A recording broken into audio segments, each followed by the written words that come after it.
Okay, we're here today with Michael Kimble, who is the manager of the Stark County Human Resources. Am I correct on that, Mike? It was founded as manager. We've since it's evolved into director, but yeah. Okay, yeah. But that's where you started out, yeah. right? So, and what is your background before you came to work for the Stark County Commissioners? Okay, I came to work for the Commissioners, I believe, in the fall of 2014. I believe September, October, sometime around there. Prior to that, for about 2 years, I was at the City of Barberton, where I was the HR and Safety Director. And then prior to that, I was at the University of Akron for some time, 5 or 6 years maybe. And I held a couple of different roles there in HR, and then I finished up there being the assistant to the Vice President for Research. Okay.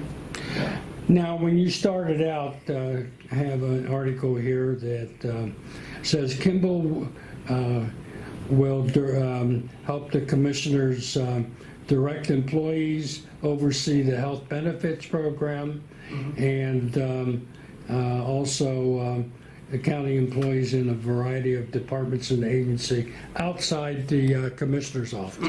Was that your understanding of what your charge was when you started out? Yeah. When I first came down and started interviewing with the Board of Commissioners, I think there was a little bit of a filling out process on their side of things and on my side of things, of like exactly what role they wanted me to fill here.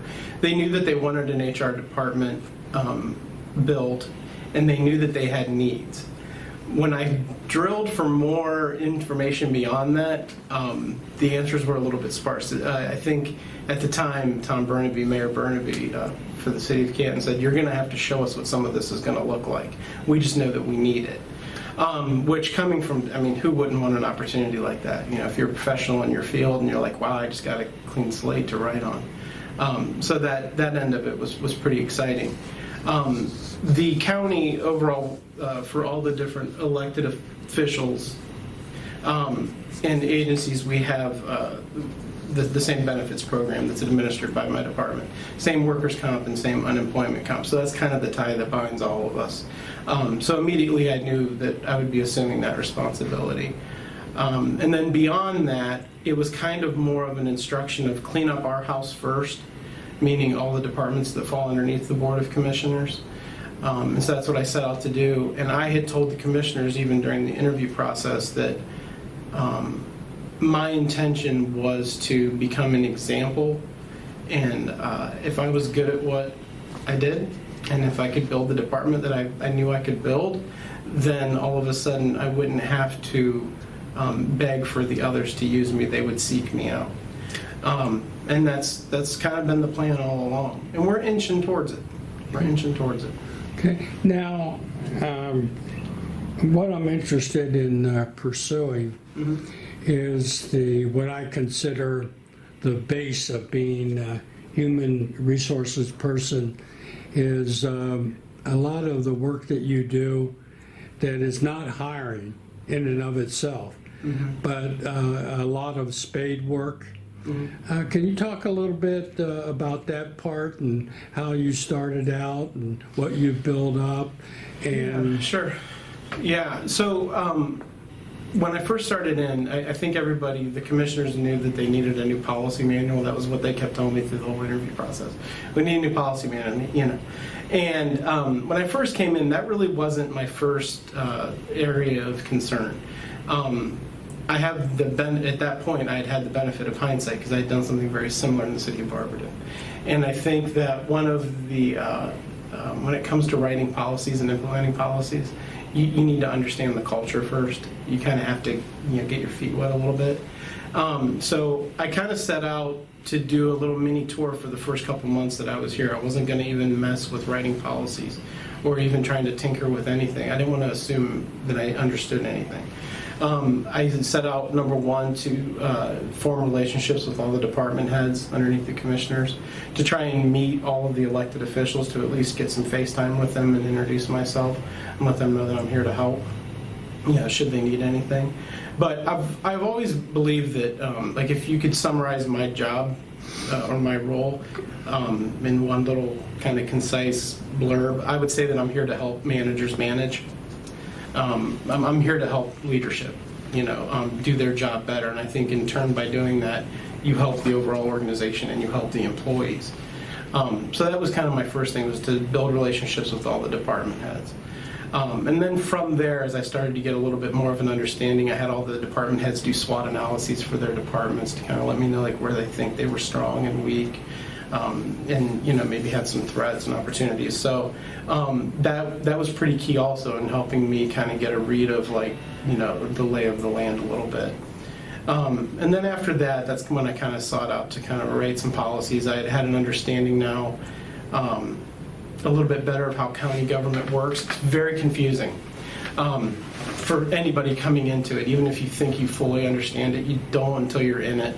I think that's one of the things that's a little bit confusing to maybe even the public at large, is I think everybody looks at, say, Stark County government, that's one business, it's one organization. It's not. Each elected... And that may be a weakness, the structure of county government, because as I was talking to the commissioners before you and I got on camera about human resources. It's I don't know if it's a weakness. It's in some respects it makes things challenging. Also, though, what that does do is it provides for checks and balances. And I don't want to get into politics, so right. I can see how that happens. Right. If you had, if you look at Timken, there's a CEO, I'm sure, and then you have different divisions. You have your marketing, your sales, your R&D, and so on and so forth. So I think a lot of times people think of county government as like that. Oh, you have your auditor, your treasurer, your board of commissioners, and then somewhere there's a C. It's like maybe you could say that the citizenry is the CEO of that. But it's not. It doesn't quite work that way. Each elected official is a boss unto themselves. They're a company unto themselves. So I say company. They're their own hiring authority. They're it's kind of strange, and it takes a while to wrap your head around that. So it took me some time before I could get adjusted to all that and figure it out. And then try and build those relationships. And I think. It's kind of strange, but I'm running this HR department, and while I don't have any authority per se, I am here to help those folks. So I kind of consider myself a consultant, an inside consultant that they can call and use me, and many of them do. We've made great strides. I think if you go out to the Veterans Commission and ask them, I think they would tell you that I'm their HR person. Right. They would tell you that I'm their HR director. Alan Harold, I think if you asked him, he would say that, yeah, that's my HR guy. The same with Zumbard. Some of the courts, Diane Wilson calls me frequently with questions. So we're making strides. The sheriff uses it. So we're making strides in the right direction.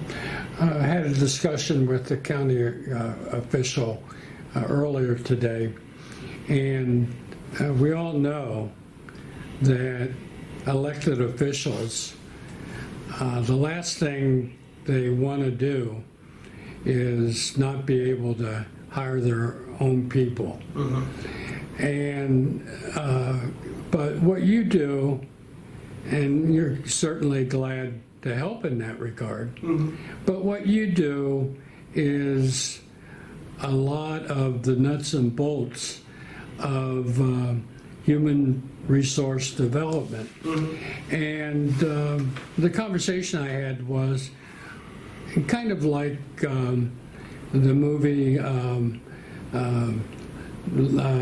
build the baseball field and they'll come. Is some kind of an analogy there that you do such a good job, the county commissioner's office does such a good job with human resources, that maybe further down the road than many people want, that there's more hiring that is pretty much driven by this office. Yeah. That was the mantra, I think, when I first started here. I think there was a lot of people that kept saying that, build it and they will come. Because that is kind of how I told them. I'm trying to remember back in the actual interview, but one of the commissioners point blankly asked me, how do you see yourself selling your services to these other, or convincing these other elected officials to use you? And I said, well, I wouldn't. I don't want to convince anybody. My goal would be to be as good as I can be at this, and then they would want to use me. And so, like I said, I think it's everything in government. It's always slower than I would hope. I would love to say that I accomplished it all in the first 2 years or 3 years. I'm working on 5 years here this fall, but we're getting there. We are getting there. In running this office, what has been your greatest achievement? Oh boy. There's a lot of things that I'm pretty proud of. Greatest achievement. I think that, prior to me being here, I don't necessarily know if this is anything that I would say that, I did. I think anybody that came in and filled this role would have eventually gotten around to doing this. But a lot of basic things were just neglected, Elected officials, a lot of times, I gotta believe, and I've always said this, that they don't run for an office to deal with personnel matters. You know what I mean? They run because they want to serve the people, and then they get into the office, and then they find themselves having to deal with personnel matters, that maybe they weren't equipped to do in the first place, or whatever. And so I like to think that I take that burden off of people. But for the longest time, there wasn't somebody here that was fully devoted to the employees and to looking at HR type issues. And so a lot of things got neglected, whether it be the updating of policies, or my answer to your question would be kind of doing my part in equalizing some of the pay structures around here. There were a lot of people who, and it's really from no one's fault per se, it's just pay, that they weren't keeping up with keeping people's pay updated. And so we kind of went classification by classification, and we tried to bring those up to at least the local market standard, trying to equalize that, and also equalize benefits. What you had here also over time was there's different unions in different departments. And for the longest time, apparently here, I came to find out afterwards that they had this equalization of benefits policy where if a union got whatever perk, then the non-bargaining in that department got it.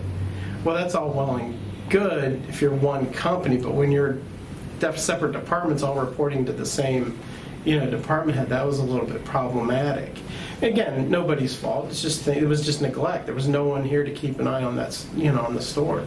And so I think doing my best here to try and equalize the pay and benefits for all the employees, I'm pretty proud of that. I'm also extremely proud of offering, we brought on an employee assistance program. I'm a real big supporter of those programs. Basically, it offers counseling to employees for free of charge, and it's completely anonymous. So we have no way of knowing if an employee is using it. That was a program that wasn't offered here, and we've offered that to everybody in the county. It's not just commissioners' employees. So it's anybody that's on our health plan throughout the county. Pretty proud of that, and I've heard some wonderful success stories from that too, of people that it's open to the employee and their families free of charge. It's drug counseling, finance counseling, any kind of counseling that you need. I'm pretty proud of that too. And you updated the policy manual? Yeah, that was an endeavor. Are you proud of that? Yeah, I am pretty proud of that. That's the first. Technically, it's the second book I've ever read. Technically, I did the one in Barberton too. Yeah, I am. I'm pretty proud of it. Writing the policies and stuff is, gosh, I don't even know how I would put it. It's laborious. And it's you have to really have tremendous foresight into, every time you write a sentence, it's like, how is someone going to misinterpret this? Or how is someone going to misconstrue this? Or how is someone going to So are you a consultant when there's questions about how the policy should be applied? Well, it's what's unique here is you have the author. So people can just call me and say, hey, what did you mean when you wrote this? And now, it's been a couple years now. I'm like, oh, geez, what did I mean at the time? Let me go back and read it. And I sometimes have to figure it out for myself. But so those people could be supervisors, the elected officials themselves? Yeah, so what's really interesting about that too is, so our policy manual, there are a couple of policies that are kind of overarching that would apply to everybody in the county, all other elected officials. But for the most part, when it comes to our policies on the day-to-day stuff of how we manage our employees and stuff, that's just falls under the commissioner's departments, okay? But what's really kind of interesting is without formally adopting our policy manual, I think that a lot of other elected officials are using it. Okay. Because I frequently do get phone calls and say, So you serve as a model, perhaps? I think so, and I think also too I made it very accessible. That was another thing that I did when I got here, was I set up the HR web page, and I took everything that we had and made it public. Everything, all of our policies. I do annual reports now every year to kind of show the growth of the department. So if I put a link on the blog that I do, yeah, absolutely. then the general public can go and see exactly. Yeah, check it out. And there's also a link to it for the county employment opportunities. And that was a great way to compile those two, because it used to be that this elected official posted on their page all their employment. And then the other one, we pulled those all together. So the employment opportunities for the whole county and all the outside agencies are also located there. I don't know. I wanted to make a very transparent web page. It kind of shows like, hey, these are all the resources that we give our employees. This is all the benefit information. This is everything. This is our policy manual. And I know it's actually been picked up by other counties too. Mm-hmm. Yes, I'm kind of proud of that. Okay. Yeah. Unfortunately, I have to ask you about your biggest disappointment so far. Since I've been here, biggest disappointment. Things move slow. Like I said, that's I don't know if that's a disappointment. It's a constant frustration.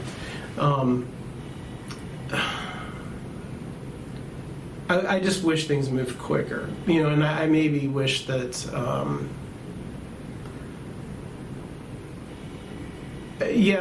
My plan could kind of pick up speed a little bit. I wish that I was a little bit further along, but I don't know. I'm also kind of I'm a ruthless self-critic, too. So I don't know. This has never really been done, at least to my knowledge. I mean, Are there other counties that have this kind of a model? Not that I'm aware of. I talked to Janet Kovac up in Portage County. Medina County kind of has something a little bit similar, but I don't know. I don't know that it's ever been done like this, with the hope of, I can say, there are boards of commissioners around the state that have an HR person.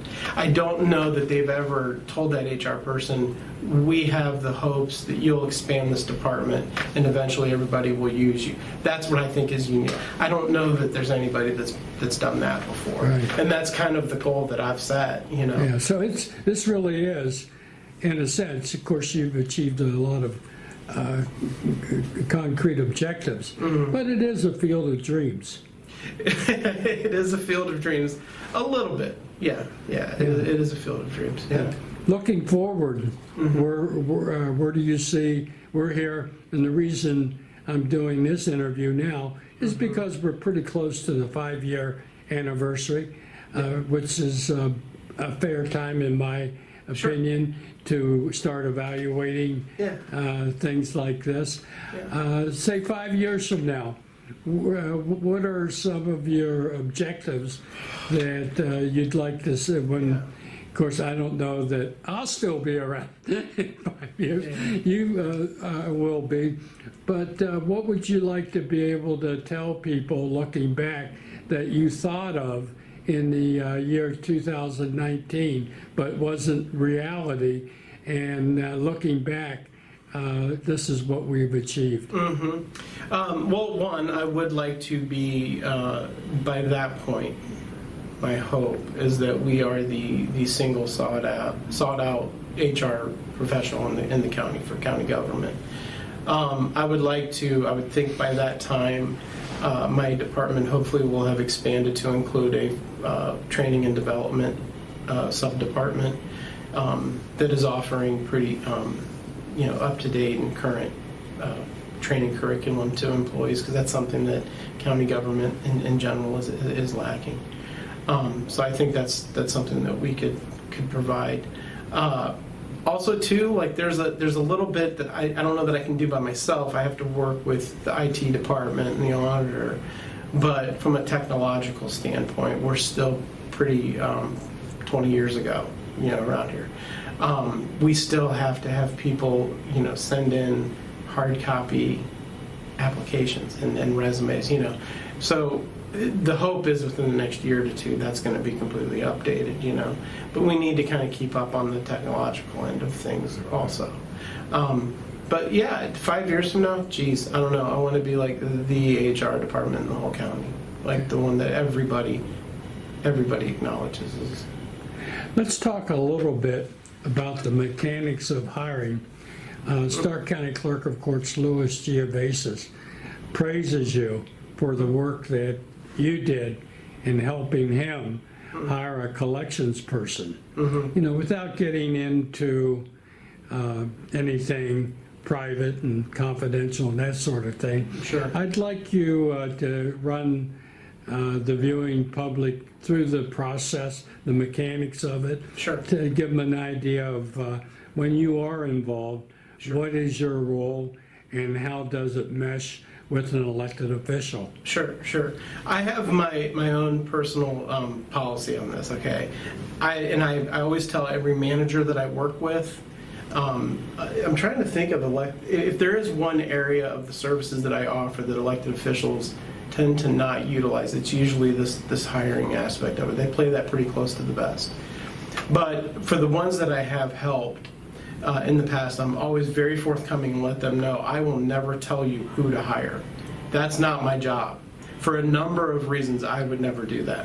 But what my role is, okay, is to take in the pool of applicants and candidates, find the ones who have the knowledge, skills, and abilities, okay, that are required to do the job, okay, and then I take this group, you know, and I say, okay, here, listen, out of this, you know, this many, okay, these are the ones that I know can do this job. Then we begin the interview process, and then it's a matter of whittling that number down. Hopefully you get to a point where you And there were quite a number of applicants for that job, correct? That particular search, yeah, Marty, that particular search was a couple of years ago. Yeah. And I wish I could tell you I remember it really, really well. I kind of remember they did one round. We went through 2 or 3 rounds of interviews. Yeah, I might be wrong on this, but the number that sticks to me is like in the 80s somewhere. Well, when it first started, back in those days, oh my gosh, you know, the last 4 years the economy's really improved, and you know, like it used to be, we would post a job. You could post an administrative job and get 250, 300 applicants. Now we post that same job, we're getting 30, 40. So you have your own personal barometer of how well the economy's doing. I can tell, I can kind of get an idea. I can get a little bit of an idea by that. Yeah. It's doing well around, all the way around. We're having a difficult time even with summer help, like out with sanitary and the engineer and stuff like that. I can kind of tell. Does the county get into recruiting? Yes and no. We do fairs. We go to Mount Union and we go to Kent Stark and stuff like that. But we're not, the turnover here just isn't there for us to constantly actively be recruiting. You know, I guess we don't need to, you know. Can a member of the general public just say, you know, I'd like to work for Stark County government? Call up Mike Kimble and say, you know, I don't really have a specific job I'm looking for. I just want an opportunity to give back. Like I said earlier, and I think it was off camera, that government compared to the private sector doesn't necessarily pay the best. Sure. But sometimes you get people who they feel like they benefited from being an American, an Ohioan, in Stark County, and they just, you know, they're going to get paid, but it's a sacrifice. So if a person like that called, would you be open to saying, well, we'll see what you could apply for? You know, it always has to be an application process. I understand that. Yeah. I get calls like that. I get people that just send me their resume. Oh, do you? Yeah. I have a whole file, you know, that I keep, you know, and we reference it, you know, all the time. What it boils down to at the end of the day is if someone has, you know, the ability, you know, then, like I said, the knowledge, skills, and ability to perform the job that we're looking for, you know, the education requirements and the work experience and all that. But yeah, if someone said, hey, listen, I'd love to come work. Here's my resume. Keep an eye out. Yeah, certainly, I would keep that on hand. Okay. Yeah, absolutely.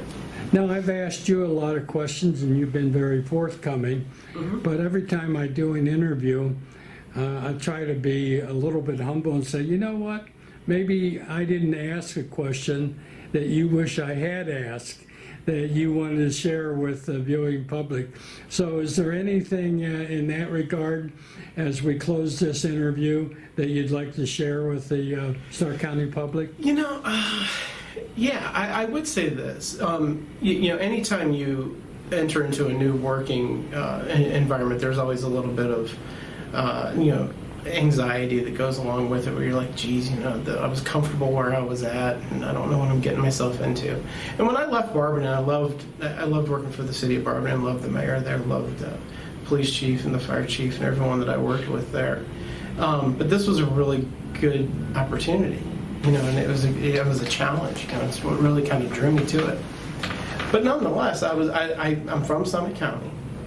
I don't know anybody down here. I don't even know the rumors about anybody down here. And so when I came down here, I was a little bit anxious about it, and I thought, geez, in terms of my ability, I was confident there that I could accomplish what I needed to accomplish, but I didn't know what I was getting into. And there's a lot of I'm not an old hand when it comes to politics. I worked for a small government, a small city. That's not a big deal. So I was a little bit scared too. Like, oh gosh, I'm working for all these politicians. I can tell you, this board of commissioners, they are absolutely wonderful to work for. They genuinely care about the citizenry of this county, and I'll tell you this. That's my experience with all the elected officials down here that I've worked with. But it's wonderful. I would like to convey that, from one normal guy to a bunch of other normal people. These are good folks that are really trying their best, and they genuinely care. And it makes my job a lot easier too, knowing that I am free from having to serve any sort of ulterior motives. You know what I mean? They honestly, every day I come into work, they just say, do the best, just be fair, and just just do your thing. It's awesome. Yeah, So I would like to tell everybody, you got good folks here. The county's in good hands, from best I can tell. You got good folks. Okay. Well, thank you, Michael Kimble, Director of the Stark County Human Resources Department. Thanks, Marty.